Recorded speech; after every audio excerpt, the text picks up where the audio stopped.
Hello everyone. तो क्या हाल चाल हैं आप सभी के।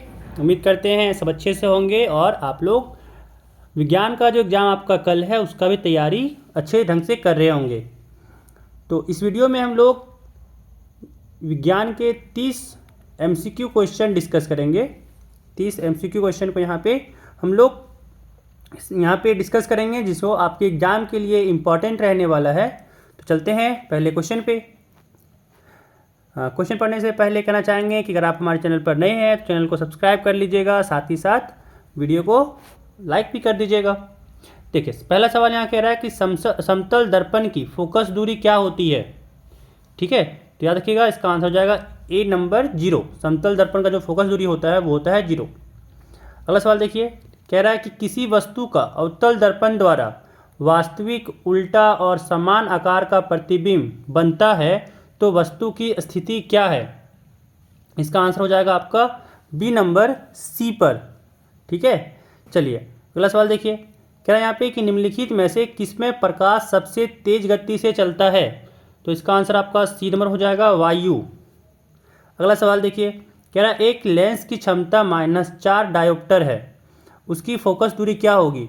तो देखिए एफ बराबर होता है 1/p। ठीक है, तो यहाँ हो जाएगा 1/, यहाँ पे क्षमता दिया हुआ -4, तो यहाँ पे हो गया आपका माइनस में 0.25।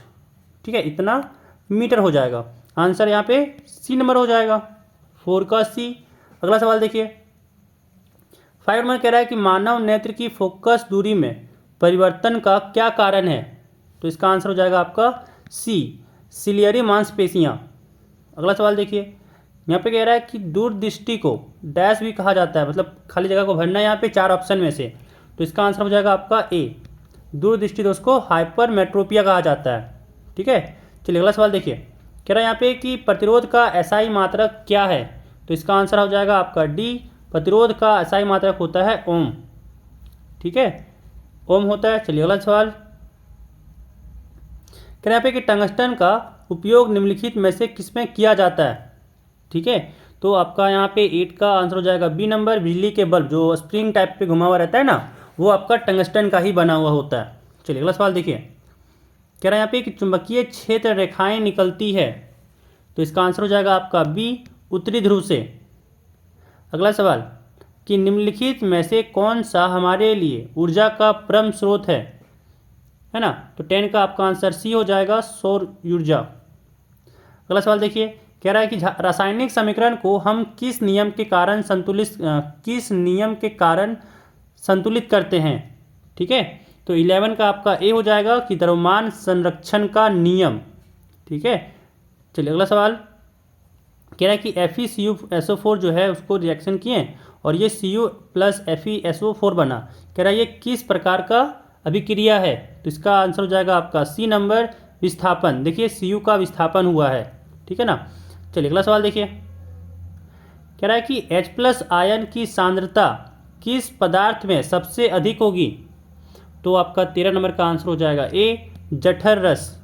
ठीक है, जठर रस में ज़्यादा होगी। चलिए अगला सवाल देखिए, कह रहा है यहाँ पे कि पदार्थ ABCD है ना, पदार्थ ABC तथा D का pH मान क्रमशः दिया हुआ है 5, 8, 10, 13। कह रहा है उपरोक्त में कौन पदार्थ अम्ल है। तो 5 वाला। ठीक है ना, 5 वाला हो जाएगा आपका अम्ल है, यानी यहाँ पे हो जाएगा 14 का ए।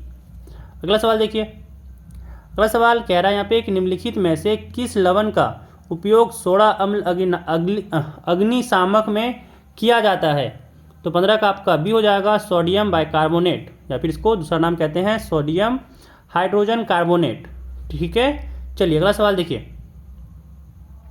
अगला सवाल कह रहा है यहाँ पे कि निम्नलिखित में से कौन उभय धर्मी ऑक्साइड है। तो 16 का आपका आंसर बी नंबर हो जाएगा, Al2O3। चलिए अगला सवाल देखिए, कह रहा है यहाँ पे कि दिए गए तत्वों के इलेक्ट्रॉनिक विन्यास में कौन उत्कृष्ट गैस का इलेक्ट्रॉनिक विन्यास है। ठीक है, तो 17 का आपका आंसर सी हो जाएगा, 2, 8, क्योंकि ये संतुलित है ना। देखिए KLMN है ना, ऐसा चलता है। तो यहाँ पे K का 2 होता है, L का 8 होता है। ठीक है ना, तो देखिए 2 और 8 पूरा पूरी भरा हुआ है, तो जब भरा हुआ रहता है तो ये संतुलित रहता है। चलिए अगला सवाल देखिए, कह रहा है निम्नलिखित में कौन असंतृप्त हाइड्रोकार्बन है? तो 18 का आपका आंसर हो जाएगा सी नंबर, C2H2। ठीक है, C2H2 ये आपका अतृप्त है, असंतृप्त है। चलिए अगला सवाल देखिए। अगला सवाल यहाँ पे कह रहा है कि HCHO में कौन प्रकारात्मक समूह है? तो ये एल्डिहाइड है। CHO देखिए H के साथ क्या जुड़ा हुआ है? CHO है ना, तो जब CHO जुड़ा है मतलब एल्डिहाइड हो जाएगा, तो 19 का C हो जाएगा। चलिए अगला सवाल देखिए। कह रहा है यहाँ पे कि दिए गए तत्वों में किस तत्व में संयोजी इलेक्ट्रॉनों की संख्या लिथियम के बराबर होगी? ठीक है, लिथियम के बराबर होगी, तो इसका आंसर हो जाएगा आपका C नंबर, पोटासियम। यहाँ हो जाएगा पोटासियम। चलिए अगला सवाल देखिए। अगला सवाल कह रहा है कि अमीबा में किस प्रकार का पोषण होता है? तो इसका आंसर डी हो जाएगा, प्राणी संभोजी पोषण। अगला सवाल देखिए। कह रहा है श्वसन प्रक्रम में ग्लूकोज से पायरवेट का विखंडन कहाँ होता है? तो 22 का आपका आंसर हो जाएगा बी नंबर, माइटोकॉन्ड्रिया में, माइटोकॉन्ड्रिया में। चलिए अगला सवाल देखिए। कह रहा है निम्नलिखित में से कौन सा हार्मोन शरीर की वृद्धि के लिए उपापचय का नियमन करता है? इसका आंसर हो जाएगा आपका डी नंबर, थायरॉक्सिन। ठीक है, थायरॉक्सिन। अगला सवाल देखिए। कह रहा है मानव में सभी अनैच्छिक क्रियाओं का नियंत्रण कहाँ से होता है? तो 24 का आपका आंसर हो जाएगा डी नंबर, मेडुला। मेडुला से सारा चीज़ कंट्रोल होता है। अगला सवाल देखिए। कह रहा है यहाँ पे कि दिए गए चित्र किस प्रकार के जनन को प्रदर्शित करता है? ठीक है, तो 25 का आपका हो जाएगा सी नंबर, पुनरुद्भवन। ठीक है, पुनरुद्भवन। यहाँ पे ये चित्र दिया हुआ है। अगला सवाल देखिए। कह रहा है यहाँ पे कि मनुष्य में निषेचन कहाँ होता है? तो इसका आंसर हो जाएगा आपका ए नंबर, अंडवाहिका में। चलिए अगला सवाल देखिए। कह रहा है कि किसी जीव में कोई गुण प्रभावित होता है? 27 का आपका आंसर हो जाएगा सी, माता पिता दोनों के डीएनए से। ठीक है ना, दोनों का डीएनए इफेक्ट डालता है।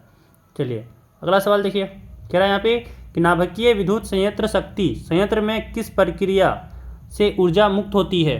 तो 28 का आपका बी हो जाएगा, नाभिकीय विखंडन।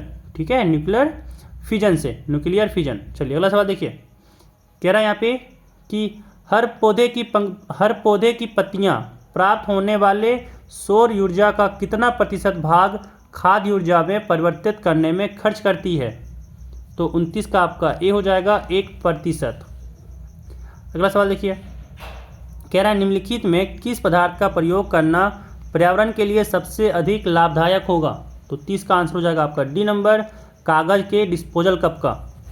ठीक है ना, कागज़ के डिस्पोजल कप का। तो ये आपके 30 क्वेश्चन थे जो यहाँ पे हम लोग डिस्कस किए हैं, ये आपके एग्जाम में देखने को मिल सकते हैं। तो आज की इस वीडियो में बस इतना ही। अभी तक अगर आपने हमारे चैनल को सब्सक्राइब नहीं किया है तो जल्दी से सब्सक्राइब कर लीजिए, साथ ही साथ वीडियो को लाइक भी कर दीजिएगा।